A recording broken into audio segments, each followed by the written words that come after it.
Latha's கேசல் viewers எல்லோருக்கும் காலை வணக்கம். இந்த வீடியோவில் வரகரிசி புளிப்பொங்கல் எப்படி செய்கிறதுன்னு பார்க்கலாம். இந்த வரகரிசியை நம்ம புளியில் வேக வச்சு தான் பண்ண போகிறோம். இது ரொம்ப ஹெல்த்தியானது, டேஸ்ட்டாகவும் இருக்கும். இதுக்கு ஒரு பெரிய நெல்லிக்காய் அளவு புளியை ஊற வச்சுக்கோங்க. அப்புறம் 1 கப்பு வரகரிசியை தண்ணியில் அரை மணி நேரம் முன்னாடியே ஊற வச்சுக்கோங்க. அப்புறம் வேர்க்கடலை அதை தண்ணியில், அதாவது 3 டேபிள் ஸ்பூன் இல்லை 4 டேபிள் ஸ்பூன் இருக்கலாம், அதை தண்ணியில் ஊற வச்சுக்கோங்க. ஒரு பெரிய ஆனியனை நைஸாக சாப் பண்ணி வச்சுக்கோங்க.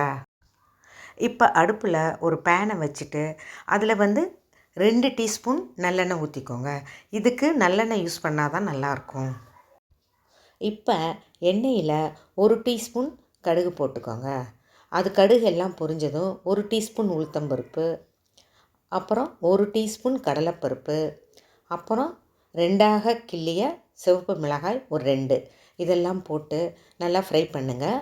அந்த பருப்புகளெல்லாம் கோல்டன் ப்ரௌன் வர்ற வரைக்கும் ஃப்ரை பண்ணுங்கள். இப்போ அதுக்கப்புறம் நம்ம ஃபைனாக சாப் பண்ணி வச்சுருக்கிற ஆனியனை போட்டு நல்லா வதக்குங்க. ஆனியன் வதங்கினதும் கருவேப்பிலை போட்டு அதை நல்லா கிளறி விடுங்க. வரகரிசி சாப்பிட்றதுனால நம்ம உடலுக்கு அதிகமான அயன் சத்து கிடைக்கும். ஊற வச்ச புளியிலேருந்து 1 கப்பு புளி தண்ணீர் வர மாதிரி எடுத்து வச்சுக்கோங்க. அதோட 2 கப்பு தண்ணி சேர்த்துக்கோங்க.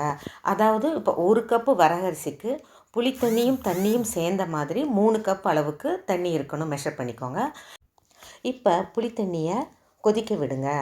இந்த புளி தண்ணியில் இப்போ நம்ம கொஞ்சமாக மஞ்சத்தூள் அரை டீஸ்பூன் போட்டுக்கோங்க. அப்புறம் கல்லுப்பு நம்ம தேவையான அளவு போட்டுக்கோங்க. அப்புறம் கொஞ்சமாக வெல்லம், அது வெல்லம் டேஸ்ட்டுக்கு தான், அது கொஞ்சம் போட்டுக்கோங்க. அப்புறம் சில்லி பவுடர் 1 டீஸ்பூன் போட்டுக்கோங்க. அப்புறம் பெருங்காயத்தூள் அது ஒரு 1/4 டீஸ்பூன் போட்டுக்கோங்க. இதோட நம்ம வேர்க்கடலையை வேக வச்சுருக்கோம் இல்லைங்களா, அந்த வேர்க்கடலையை அதில் போட்டுக்கோங்க. இப்போ இதை நல்லா கொதிக்க விடுங்க. கொதித்ததும் இப்போ நம்ம ஊற வச்சுருக்க வரகரிசியை அதில் போட்டு நல்லா கிளறி விடுங்க. நாம் வரகரிசியை அடிக்கடி நம்ம சமைச்சு சாப்பிட்டா நம்ம உடலில் இருக்கிற நோய் எதிர்ப்பு சக்தி அதிகமாகும். வரகரிசி கிட்னி நல்லா ஃபங்க்ஷன் ஆகிறதுக்கும் நம்ம ஹார்ட் மசில் ஸ்ட்ரென்தன் ஆகிறதுக்கும் ரொம்ப ஹெல்ப் பண்ணுது. இப்போ அரிசி போட்டதும் அதை நல்லா கிளறி விட்டுட்டு ஒரு மூடி போட்டு மூடி வச்சுருங்க. மூடி போடும்போது அடுப்பை சிம்மில் வச்சுருங்க. சிம்மில் வச்சுட்டு ஒரு 15 நிமிஷம் அது நல்லா வேகட்டும். அப்பப்போ மூடி எடுத்துட்டு நம்ம கிளறி விட்டுட்டே இருக்கணும். 15 நிமிஷம் கழிச்சப்புறம் அந்த புளித்தண்ணி எல்லாமே குறைஞ்சிட்டு அந்த அரிசியும் நல்லா வெந்திருக்கும். இப்போ வரகரிசி புளிப்பொங்கல் ரெடி.